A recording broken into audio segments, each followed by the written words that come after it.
Y así fue, como entre gritos y forcejeos nació un mojón, alivio de todo esfuerzo. Ignorante ante su nueva vida, todo le parecía nuevo, pero pronto descubriría que no era más que una mierda en la vida. Su nueva vida era muy triste al encontrar cuán sola se hallaba, pues ni las moscas le acompañaban.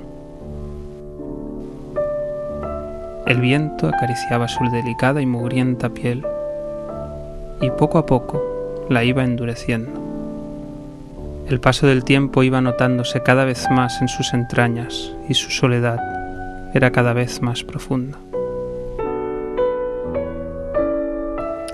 Pero dentro de todo este augurio surge un rayo de esperanza y de pronto se percata que no está sola y que junto con ella nació otra inmundicia. Con su hermano cerca, juntos lo podían todo. Ni las avispas que les molestaban conseguían derrumbar su unión. Era el momento más feliz de sus vidas, y siempre pensaron que nada podría arruinarles lo que esa unión había formado. Pero como todo ser existente, cumplieron su cometido, el destino de toda mierda: ser chafado por un niño.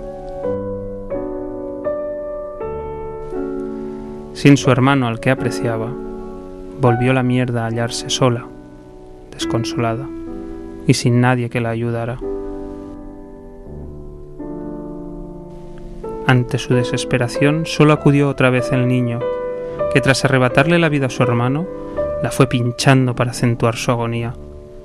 Pero eso ya no importaba, porque ella sabía que con la muerte pronto iba a llegar el fin de todo su tormento.